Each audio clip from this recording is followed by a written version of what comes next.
just about going live. We have a few attendees in the room. Great. Mary Watts already has her hand up. She's very excited about tonight's event. Awesome. Excellent. Hi, Mary. We have a few attendees in the room. Great. Awesome. There we go. Okay, so we have several people in the room tonight.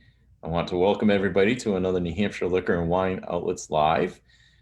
Tonight, we have a very unique guest with us, Hal Landvoigt. He is of House Wine. And Hal has traveled the world a couple times over, sourcing compelling grape varieties. He also has been credited with delving into and really championing the non-traditional formats for wine, which we'll talk a lot about tonight.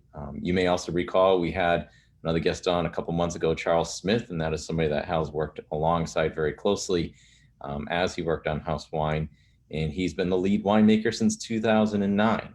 So welcome, Hal. If you'd like to introduce yourself and tell us a little bit about yourself, that'd be great.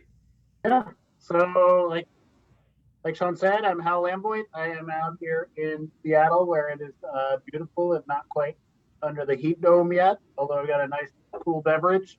I've been when I started in the wine industry, was actually working with Charles on House Wine, and then as we move forward, he stepped back a little bit, and we continued to, just evolve and innovate and really kind of take the brand in all of the places. When we first started out, it was really just the whole idea was House Wine is just the perfect wine to have around your house, just for company or as I always like to say, if you're gearing up to watch The Bachelor on a Tuesday night or Biggest Loser or whatever it is, it's just we make it to be just very uncomplicated to have the right wine in any situation. And then as the industry changed and we really felt like box wine had become a format that we could put wine into and feel safe and comfortable about the quality of what we were doing. We went into box wine, and it was great to, then be able to have wine on boats and for backpacking pillows if you take it out of the box, and all kinds of just fun activities like that. And then we sort of started looking at cans and thinking, wow, that looks really fun too. And when we first started, we came out with some bubbles. We all know most canned beverages are bubbly, and so it's a great opportunity to take a lot of what we were already doing with House Wine and then just make it a little more interesting with some bubbles and make sparkling rosé and a fruit. And then we just kind of pushed the crazy button and went out in about as many different directions as we could go with cocktails, with different flavored categories, with lemonades. And as we look forward now, we're looking at doing frozen pouches, so kind of wine slushies, frosé, a lemonade, and a strawberry frosé. That just, it's going to be House Wine all the time, as they are. We're all excited to say. I've seen you speak a few times, Hal, and so House Wine all the time is great. And then I think I've seen you credit with saying, "Don't overthink it, just drink it." Yeah, I got into this wine into the business as really a wine geek when I was in college. I had some really incredible wines that just, kind of opened up my world. But as I sort of move forward, one of the things that I really liked about House Wine is it's good wine that you can have whenever you want to have it. And you don't have to worry about, do I need to, can I afford to open this bottle, or is this the right bottle for this meal? I think that's where the wine, we still struggle with the wine industry, is it's just sometimes I think people are still worried about, is this the right wine for the event? And I think it's really, what's best about wine is it makes people sit and linger at the table longer. It makes conversations more fun. It makes people laugh and feel good inside. And so for all of those reasons, I don't think there necessarily is a right or wrong wine at any point in time. There's just, if you're with a group of friends and you've got some wine open, then that's the right wine for the event. And I really as much as I do love going out and looking for nerdy little wines to try, just because I like to try things that are different. I also like just the comfort of opening up a bottle of Steakhouse or a can of house wine Pinot Noir, because I know exactly what it is, and it's not Coca-Cola from the sense of, we do make it fresh every year. We always struggle with the vintage and all of those challenges that come from with winemaking, but it's something that I know is always going to taste the same wherever I am in the world. And so I like that. I like knowing that anytime I open that with any group of people, it's always going to be a good bottle or a good can or a good box, and eventually a good little slushy pouch too. Nice. I like the slushy pouch thing. I don't think I had seen that. So for the house wine cans, you do have a few new flavors that are out there: lemonade, the cranberry Cosmo, and the ginger. Tell us about those flavors and how's the consumer reacting to them? Which one are you getting interesting feedback on? How do you like them?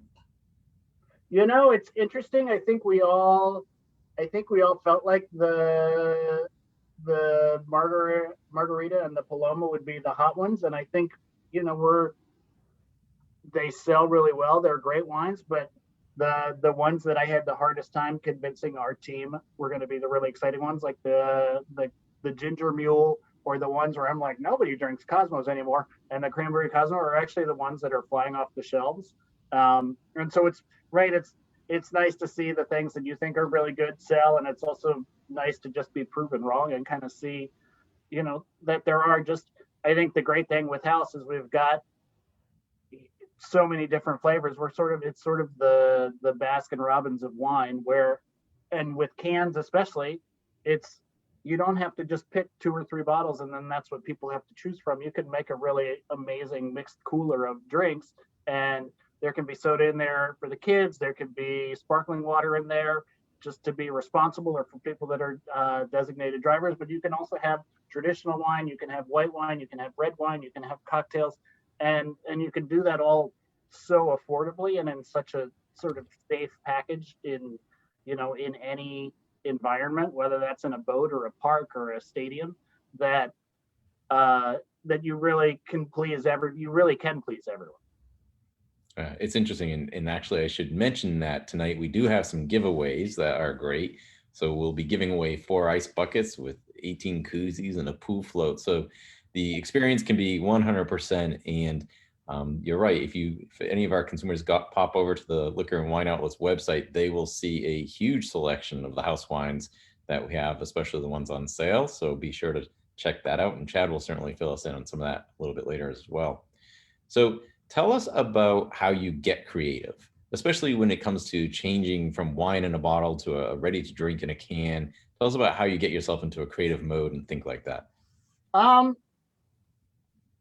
don't know. I mean, part of it is we've been involved with flavored beverages for years and years and years, and this goes all the way back to we make a product called Chocolate Shop that's a chocolate flavored red wine, and that came about. I was talking to a guy in a Costco who had some really expensive bottles of Petrus in his shopping cart, and I was there in the holidays, and I went up to the guy and I was like, "Well, I really, that's really amazing how much wine you've got." I'm like, "If you're having a party, I'd love to come as a winemaker and I'll speak about the wine and do a tasting." And his comment to me was, "I don't actually like wine. These are gifts from my coworkers." And I thought, well, I work in the wrong place. I need to go work wherever it is that you work. But then the thing that he said to me was like, "I don't like wine. What kind of wine should I drink?" And to me, that was just, I kind of like, you sort of do the normal, you're in a store selling people wine, like, "Oh, well, have you tried Riesling or this or that?" But the thing that I sort of took away is I went home and I was laying in bed and I'm thinking about it. I'm like, nobody comes and says like, "I don't like broccoli. Like, how should I cook broccoli so that I can eat it?" And what I realized from that is wine is really different, I think, than any other alcoholic beverage, and that it's very aspirational. People understand that wine can be part of a really healthy diet. They understand that there's just so many opportunities out there. I mean, you go into any wine shop and there's more choices for wine than there are for cereal in the grocery store. And so I think people want to be wine consumers even if they don't like wine. And so the chocolate shop was a way for us to sort of create something that looked like wine, but that smelled and tasted totally different than what your normal traditional wine consumer might want to drink. And with these cans, we're really taking that concept and just going in that same direction of, we know we love wine. We know, like, from a carbohydrate perspective, from a how you feel the next day perspective, from a bloating perspective, it's just a lot more pleasurable thing to drink than a whole bunch of beer. It's a lot safer to drink than a whole bunch of cocktails. Some of this is, I'm speaking personally, so if you disagree with me, then that's, just like if you say you don't like Chardonnay and I do like Chardonnay, there's room to agree or disagree. But what we like about wine is that there are wines out there that are, really amazing, perfect white gessoed palettes that we can just paint any set of flavors that we want onto them. And so I can come in and say, wow, I was at this Mexican restaurant, I had this really amazing cocktail, and then come in, sort of go into my lab with all these different natural flavors that I've got to work with and build, so when we built the ginger mule, we really sat down and said, well, how do we make a ginger beer wine? And then how do we layer in these rum flavors and the lime and all of these different components? And we really build these wine cocktails just like you'd build a normal cocktail, building and layering in flavors upon flavors, adjusting the sweetness, adjusting the acid, with juice or with sugar, playing with different carbonation levels to create a different sort of mouthfeel experience. And really just, I think, as much fun as it is to take grapes and crush grapes and make a batch of wine, to be able to come in and just say, I want to make something that tastes like, I think the craziest one I ever made was a s'more wine, that really, it was one of those Willy Wonka experiences, whereas he took the sip, it went from graham crackers to marshmallow to chocolate to a little bit of smoke on the end. And it was just so fun to be able to create that experience. And so it's, some of it's just, how crazy can you get? And then can you create something that, even though it's just a liquid that you're putting in your mouth, conjures up a memory of a place that you've been, or an experience like sitting around a campfire, or just reminds you of that favorite cocktail that you had on your honeymoon or on vacation. Great. Thank you for that. It's interesting. I think we've had a lot of consumers ask us, is it easier or more difficult to make a great fine wine or make a ready to drink flavored wine? And it sounds more complicated to do what you're doing. How would you classify that? I don't think one is necessarily harder than the other.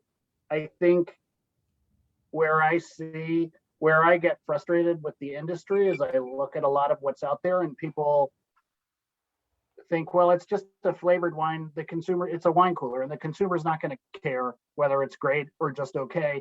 They're just going to buy it because they want to have a wine cooler. And for me, it's disrespectful to that consumer. Like, I really don't care if you're the person that wants to drink a $50 bottle of Chardonnay or a $5 can of wine. Really, what I care is that we get you to become a wine consumer. And I think the more that we get wine consumers pulled away from cocktails and beer, that we really do, it just gives us so much more room to play and to innovate. And so for me, my goal is always, I don't need to be the cheapest out there, but I always want to have the best cocktails. I always want to have the best can of wine. I always want to, if we're going to make a lemonade, when you take that sip, I don't want you to think, oh, well, that just tastes like wine with some lemon flavor put in there. I want you to think, wow, that tastes like what lemonade tastes like. And so when we do our own in-house research and development, we do go out and look and buy other people's canned beverages, but we go out and we buy fresh lemonade from the Whole Foods. We go buy a big jug of Country Time lemonade. We buy all of those different beverages and really taste those, because that is Country Time lemonade is probably the #1 lemonade sold in America. So if you're going to make something that says lemonade on the package, better damn well at least be in the ballpark of what they're doing. Right.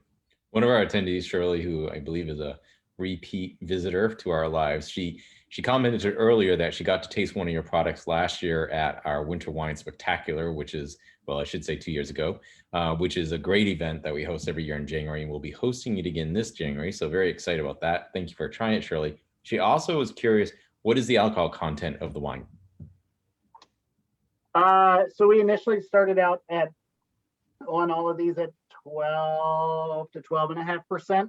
And as we sort of move forward with the cans, I think when you're drinking a traditional Pinot Noir or a traditional Chardonnay, we will continue to always make those be. The whole concept with those is we want to have something that's a half a bottle of wine in a very portable package. When we move forward with the cocktails, initially we were in a higher alcoholic bracket, and we've now transitioned down to a 9% alcohol bracket. It's just, I think when you're drinking a can, it can be a little risky. This is a half a bottle of wine, so drinking a half, the way we drink cans is very different than how we put wine in a glass and sip it and swirl it. So we just wanted to be a little more responsible about making something that that drinks like a lemonade or drinks like a really fresh kind of Pellegrino or adult type beverage. We just wanted to back that alcohol down a little bit to be a little safer for people. And so we made that step, and what we found in that process was that it made them better beverages, not just from a sessionability standpoint, but also from a flavor perspective. It just made them a little fresher, made them a little less heavy. I see the word in the sort of corner of my eye that I keep seeing pop up in the chat is the word beach, and I think everybody's on the same page that these are great at the beach. But sitting out there in the sun, if you have two of these in an afternoon and it's 100 degrees and you're getting cooked, you're at 12 or 13% alcohol, you're going to feel a little rougher than if you're at 9% alcohol. So Good.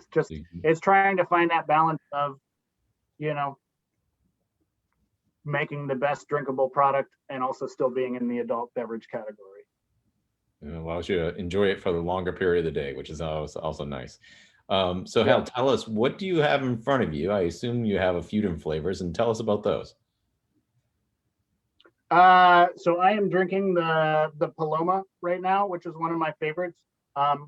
If only because we had so many fights in the office about what Palomas tasted like, and everyone all came in with their own bottles of tequila, and whether they brought fresh fruit juice or they brought Fresca, or they just brought a sort of a canister of frozen lemonade juice concentrate. And all these people, it was amazing how many different ways that people made Palomas, and we sort of took all of that and boiled it down. Like I said, with the lemonades, we really wanted to just make something that was classic and didn't necessarily, I talked about this a little bit before, but if you're just looking for a nice alcoholic beverage, but you're not necessarily a wine drinker, something like the lemonade or the raspberry lemonade can be great. And I think those are also great just mixed with a LaCroix or something like that to make a wine spritzer. And so we wanted to, I think those three or those four, the margarita and the Paloma, and then the two lemonades really just fill this nice citrus kind of block for us. The ginger mule is really one of my favorites.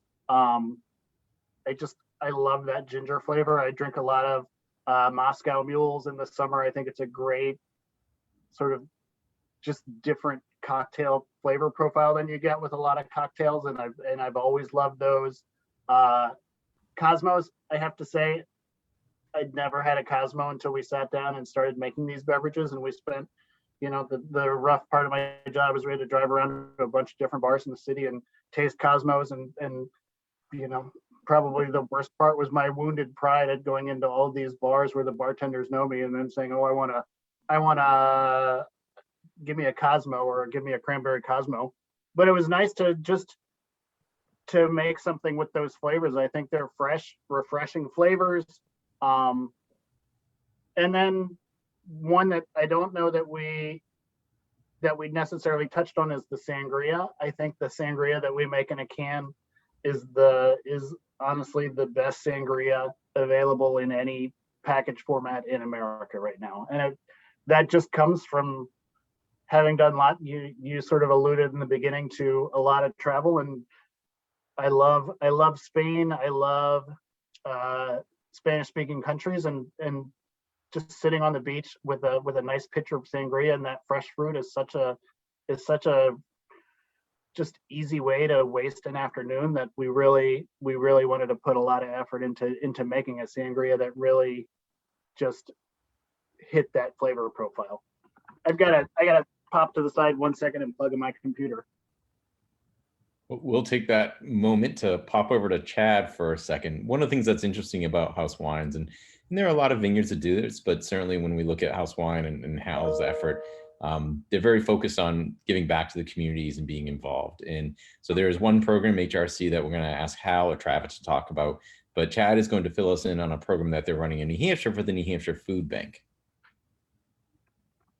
So like Sean said, every year House Wine does a give back program for the HRC, which they're going to discuss. But in addition to that, every year when we present these house wine cans, we do a special promotion during the summer months. And this year they're doing, for every case of house wine that is sold, $2 is donated to a local charity. And this year it's the New Hampshire Food Bank. So they've been really involved in doing the charitable aspect for these products to see that they give back to the local communities, as well as, national programs that they have going on. And so I'll ask if it's going to be Hal or Travis, but somebody would like to share information, I'm sure, about the Human Rights Campaign and the support for the LGBTQ community that you do with your wines as well. Sure, absolutely. So the HRC is one of our longest term marketing partners. It's a massive foundation for us to be involved with. The partnership started with our rosé bubbles in a rainbow can, our Pride package rosé bubbles. And what we do is we donate $2 off of every case sold to the Human Rights Campaign. It's the largest LGBTQ nonprofit in North America. It provides all kinds of services and services and outlets for people, such as legal representation, counseling, help. Just an incredible wraparound service that the HRC provides to that community. And we're an incredibly proud partner to be aligned with those guys and donate $2 a case for every case sold off of the House Rosé Bubbles Pride can, which is the rainbow rosé bubbles found in all the NHLC stores, in a really neat package and a great selling wine. We'll probably sell almost 250,000 cases of that this year. So it'll be a pretty nice donation to that organization for this year. Great. We definitely appreciate all the support locally and nationally for all the causes. It's awesome to see. You mentioned something, Travis, which I think is interesting. Hal, I'd love to get your take on how you also come up with the branding and the packaging. We talk a lot about labels in the wine business, but we don't always talk a lot about the ready drinks and the seltzers and the cans. So how do you come up with that creative? Well, that is not me at all. If we always joke that the original house wine label was about as basic as you can get, but it did a great job at communicating that story. But even that, I think if it was up to me to have designed that, it would have been a little stick house and stick person out front with looked like I was 3-year-old drew it in kindergarten or something. But we have a really amazing graphic design team. I think even with the Paloma and the Casarita, one of the things that is most amazing to me is that a lot of the artwork for those labels was hand drawn. So they weren't done on a computer with somebody sitting down in Photoshop and sort of clicking and copying and pasting, but they just sat down with markers and pens and pencils and drew that by hand. And to me, that's just, as much as I think it's amazing that to make wine that can taste like a Paloma, I'm even more amazed that somebody can sit down and draw all of those shapes and come up with those colors and sort of have that same vision It's a very, usually when I'm doing this, I know what I want it to taste like before I start, and it's just a process of getting to what that flavor is. And when I talk to our designers, they have a very similar sort of perspective, which is that they know what they're trying to create, and they're just able to sit down and make that, somehow put that to paper in all those different layers. Nice. And you mentioned earlier frosés and the slush. Tell us a little bit about what you're doing right now in terms of new innovation on the products, either on flavors or product development. So the frosés are a big one. In other categories, we're working on some spirit stuff. So we're looking at peanut butter whiskey, cinnamon whiskey, some different interesting products like that. We're looking at doing some agave wine products out of Mexico. So margaritas and palomas and strawberry margaritas. And then I'm always just sort of trying to explore around and see what those new flavor categories are that we maybe aren't on everybody's radar yet, but we should. And so I'll go to the store and buy my daughter, who's 13, just all kinds of crazy Korean and Taiwanese sodas and wacky bottles with flavors and melons and things that we've never heard of. And she and I will just sit down and taste those together. And when she comes into the office, she always wants to, whenever I bring her in, she wants to take the same equipment that I use to make the house wine samples, and she wants to make freaky sodas for her friends. And so we'll sit down and just try to come up with, like, how do we make a pineapple cream soda, or a cookies and cream ice cream soda, and just it's a great way to spend time with her, but it's also just a great sort of creative exercise to try to figure out how do you take something like cookies and cream ice cream and translate that into a beverage that that conjures up that experience. Nice. We have a few suggestions coming over because Chad put it out to the group. So we have a classic screwdriver, a blackberry cello, peanut butter cup, pineapple mango papaya, the s'more, of course, and espresso martini. Somebody mentioned a tropical, which Chad doesn't know we have a tropical spitzer. So the tropical is pineapple, mango, passion fruit. So we don't have the papaya in there, but the passion fruit, I think, is a little crisper. And confirmed coming out next year, 2022 release, we will be adding 2 new flavors to our lemonade portfolio for sure. We'll be looking to do a full strawberry lemonade as well as a blueberry lemonade from House Wine that Hal's put together for us. Really exciting. And then we also have a couple mango moscatos and a strawberry moscatos in a can as well that are already ready to go. So we've got a ton of innovation coming out, especially in the lemonade category that Hal's knocked out of the park for us. Let's pop over to Chad just for a second, because obviously there's so many flavors. Chad, how available are these in our outlets? So some of the newer ones are a little more limited. In our larger stores, they are widely available. We actually just did a purchase for them, and they are getting distributed to those large stores. These have started popping up in stores based on request. So if this is a flavor that you really want, if you speak to the store, they'd be happy to order anything that you're looking for. But they are widely available in a lot of the stores now. Just some of the newer ones are a little tougher to get. Great. So if you're heading to the beach or heading north to the mountains for a quick hike or a relax, then you can certainly stop in one of our highway stores and get those products as well. So that's good. Hal, let's talk a little bit more about the company. So House Wine, you have a lot of other products.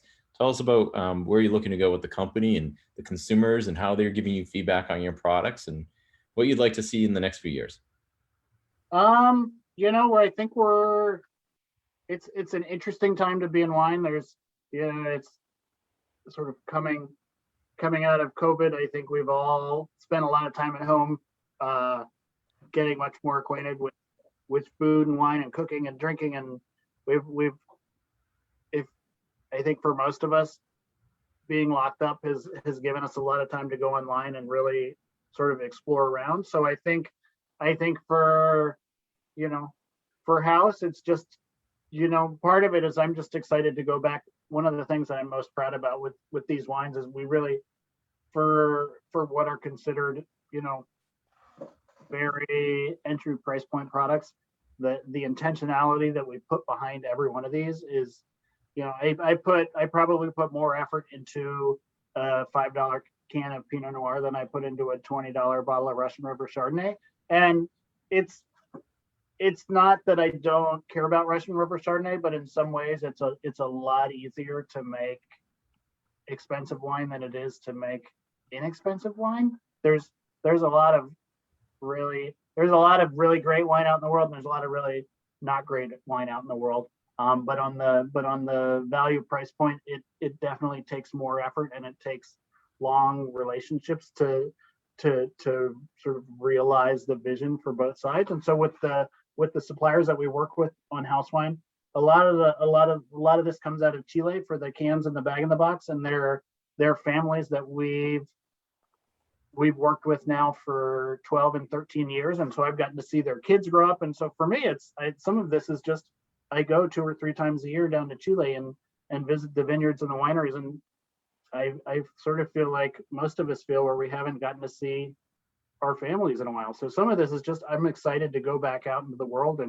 and meet the people that helped me pull this off. I'm also excited to go out into the world and just meet the people that drink these things, because we've seen so much, I think, with cans, which are such a great sort of social distance beverage.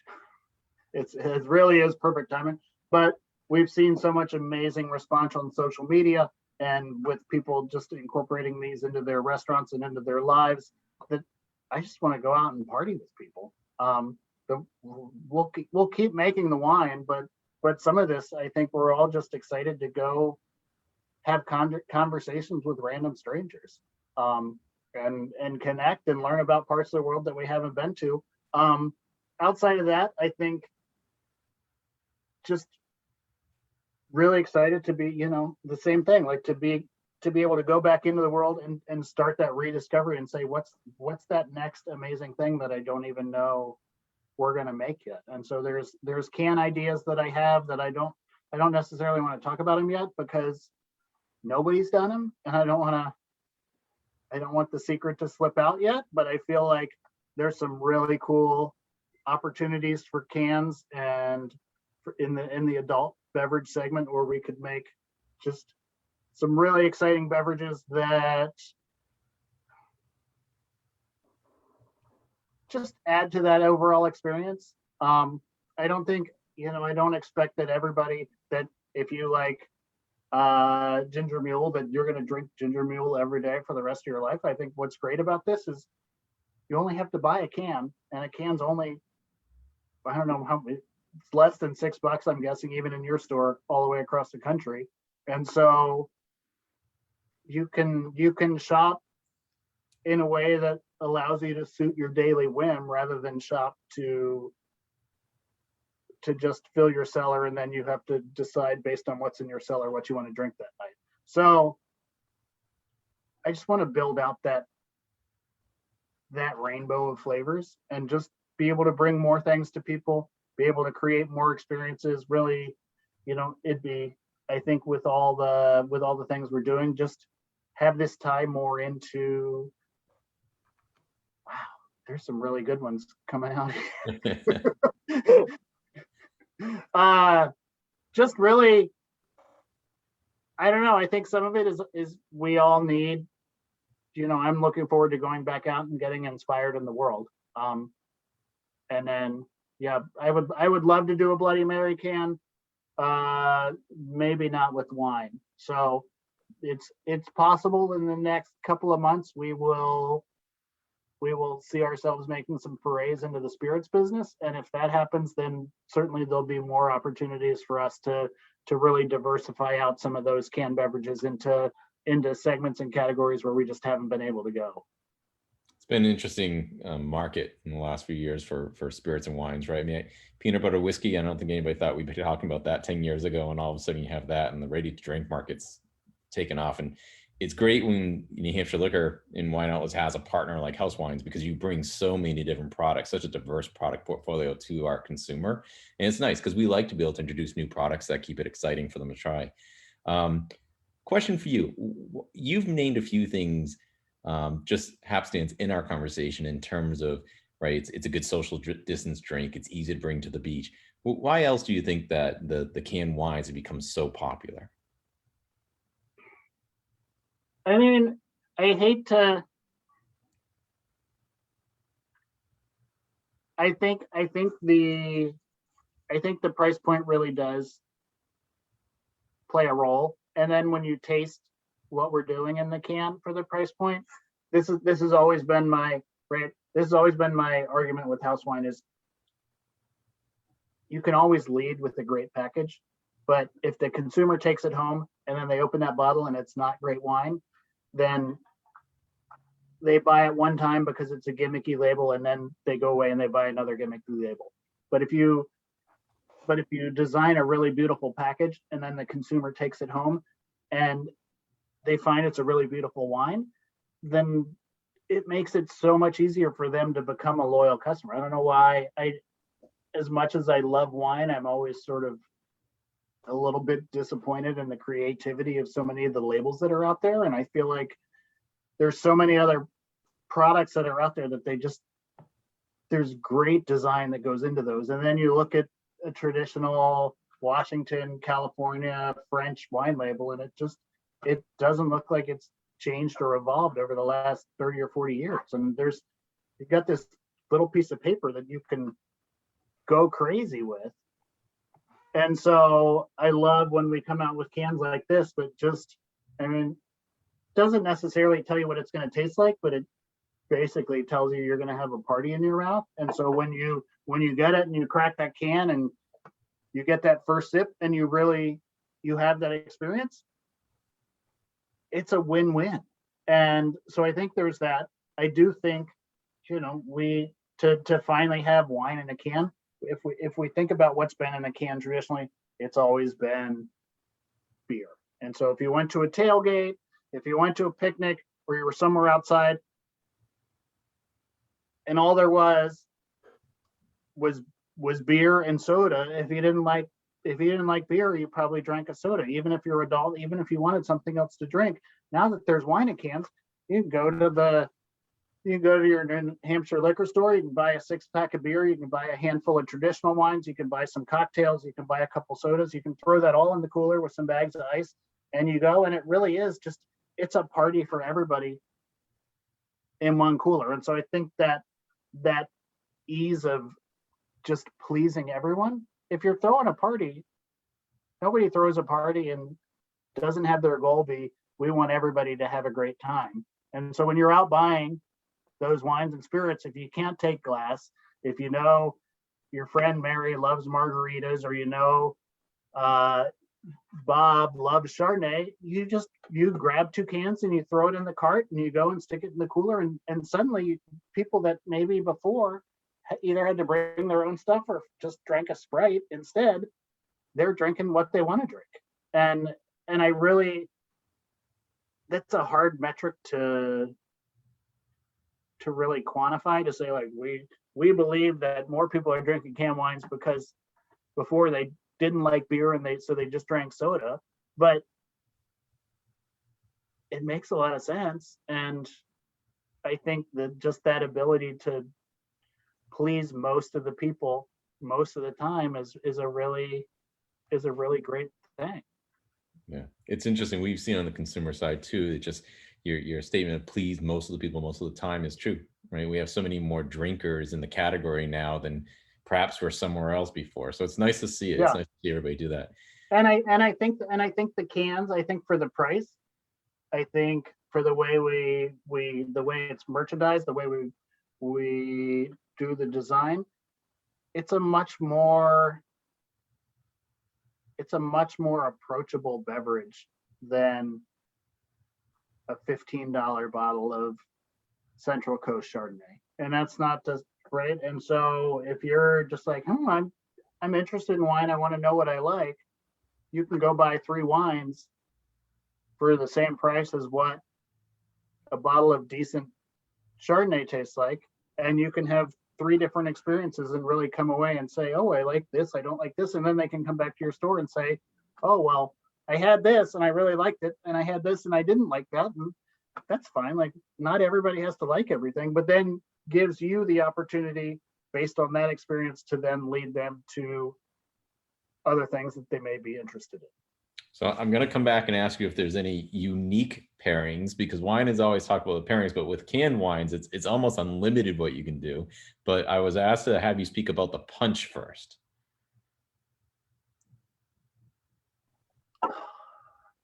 I mean,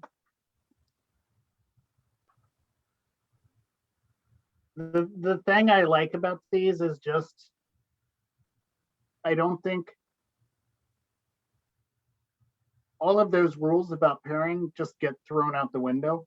I mean, we don't really talk about soda pairings. We don't really talk about cocktail pairings. People, if you were a cocktail drinker and you were even if you were in Vegas and you went to Nobu or you went to Craft Steak, if you wanted a Cosmo or you wanted a Manhattan, even if that's what you were going to drink the whole night, you just ordered that and drank it, and you didn't give 2 hoots what anybody else thought. Whereas if you were at Craft Steak and then you were like, well, I really want the 7 honk, like people knew that you aren't supposed to have white wine with steak, which I still think is wrong. Like, if you think it tastes great, then that tastes great. But I love that it's just, I think they have allowed people to break out of that sort of more traditional, this is what wine goes with which food kind of a mold.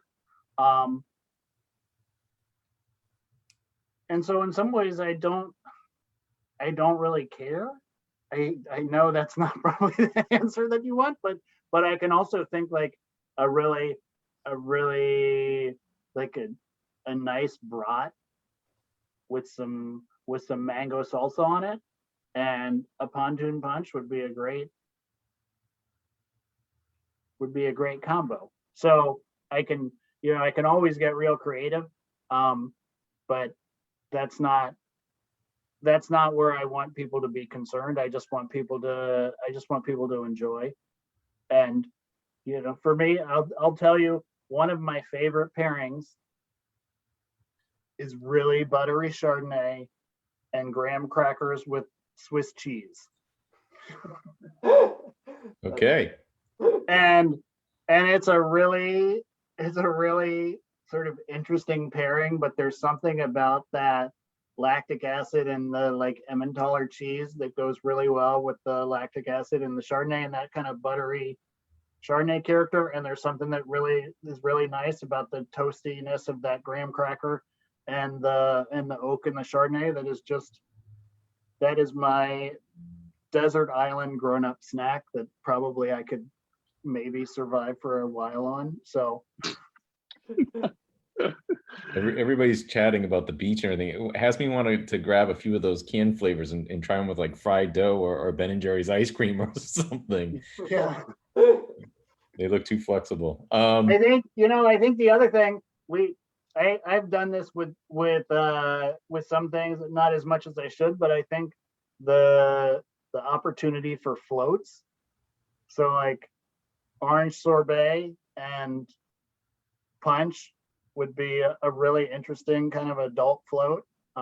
You see people do vanilla ice cream and Guinness, and so I don't know why we can't take some funky wine flavors and mix them with some funky ice cream flavors. And there's a whole freezer full of funky ice cream flavors out there. Nice. But for me, it's where I go is I just, instead of hitting the cabinet and eating a sack of chips or a tube of Oreo cookies, I'll just nurse a canned cocktail over the evening, and in a koozie it stays cold long enough that I can kind of stretch it out. I know the calories hit isn't as bad, helps me sleep a little bit better, and just it just tickles my fancy a lot more than having a big bowl of ice cream or something like that. So whoever said that this instead of dessert, you are so barking up my alley. I'm going to have Chad fill us in a little bit because we do have a welcome back to New Hampshire as a celebration of getting back out into the world going on right now in New Hampshire. So Chad, if you want to tell them how they can get some of their best buys in New Hampshire, that'd be great. And then we can also do some of our giveaways.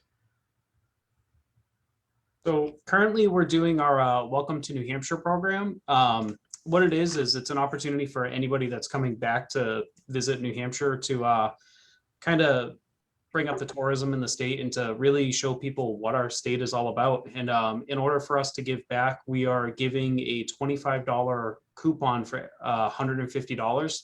So if you go onto the website, welcome back to newhampshire.com, I believe it is. It will actually give you the coupon when you sign up. The store employees could give you all the information when you go into the store. You get the free coupon, and then for the $150 or more, you get a $25 off coupon for just shopping in our stores, and we appreciate all the customers that come in. Yeah. So it's a great discount program. It allows you to stock up and purchase all of the rest of your summer supply, and as well as obviously the sale prices for all the products that are on sale still apply. So it's a great program. We do have some prizes to give away, so we're going to do that. We have, as I said earlier, the 4 ice buckets, and each ice bucket has 18 koozies with it and a pool float. So we're going to give those away. We have some questions to ask, and so we will let Hal be the determiner of the correct answer. But the first question is, oh, I should comment, the third person to answer this question correct will be the one that wins it. So where is house wine made? Go ahead and key it in. Let's see who wins here. We're also looking at people online on Facebook. All right, so we have 3. So Hal, what is the correct answer? I'm still waiting for the correct one.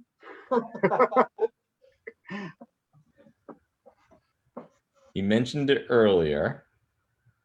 Give us a clue, Hal, because you didn't mention it quickly. I didn't stress on it. Yeah. So you're right state, wrong side.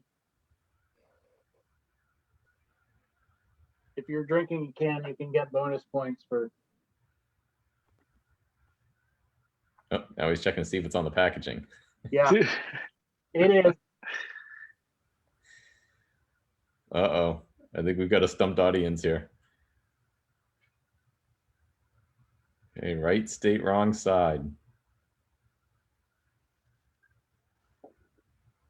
Not quite, Evan. Who else has a guess? All right, Hal, how about the first letter of the city? It's a W. Exactly. So nice. They named the city twice. Okay. We were going to, I said the third, but because it took so long and the first person to get was Laura. Laura, you will win our prize today. So you will get one of the the ice buckets with the koozies. I will make sure I take down your information, Laura, so we have it. I know you've been online with us before, so thank you so much. All right, next question. Hopefully a little bit easier. Tell us one of the new innovations that is coming out from House Wine. First one who gets it.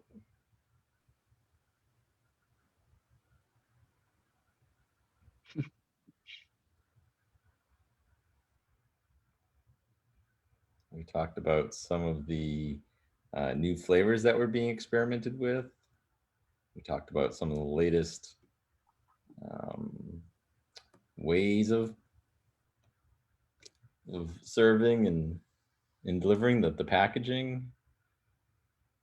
Yeah, there's a couple there. Are we waiting for number 3 or? Nope, we can go with number 1 again. So Punch. Okay. All right, so Punch. So that was Shirley. Shirley, you got to taste our products at last year's Winter Wine Spectacular, so thank you. Okay, next one. We'll take the first one. If you can tell us the name of the charity that is being supported by NHLC in conjunction with House Wine. The one that NHLC is supporting with house wine. Correct. Daniel, you have it. It is the food bank. Thank you very much.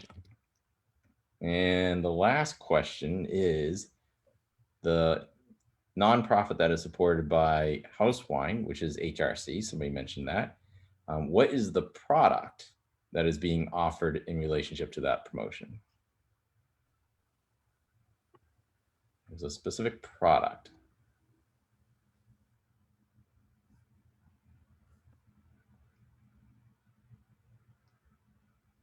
I'll give you a hint. No. It's got some bubbles to it. Yes, there you go. Good job, Michelle. So you are the winner of that one. So it was the house wine rosé bubbles. So very nice, very good job. Hal, we're going to be wrapping up here shortly. Is there anything else that you'd like to share about house wines, the vineyards, the business, the people you partner with? You mentioned Go Chile. Anything else that's exciting that you'd like to share with us? I mean, it's honestly, it's fun to just be here and see this many people excited about house wine. I think it's always a lot of fun with you guys. And I think of all of them, this is maybe my favorite so far. So great. It's yeah, I need to go scroll back through. There were some really interesting suggestions in there. So I got to go back through, take some notes, see where we go, and you guys just reach out. We're on Instagram at Original House Wine, which I do actively follow and make shout outs to people all the time. So if I see you on there, if you tag us, you may actually hear from me, not just through the Original House Wine, but through my account too. So great. Well, we appreciate that. So thank you. And Travis Gannon, who's online, who's also part of Precept Wines, who helps get house wine into the New Hampshire liquor and wine outlets. We appreciate your help. And David Duhamel, who is also on from Perfecta, who's our partner to help bring it in. And Chad, who obviously gets to taste all of them, which we're all jealous about, and then gets to approve them to come into the state. He's also the man that puts them on sale. So you want to make sure you talk to him also during this program. So thank you, everybody, for joining us tonight. And we look forward to another Facebook Live. Thank you, Hal. yeah, thanks a lot, guys. Have a good night. Thanks, Hal. Thank you. Take care. Thanks, Travis. Bye. Nice job, Sean. Thank you. Good night, David. Chad, always a pleasure.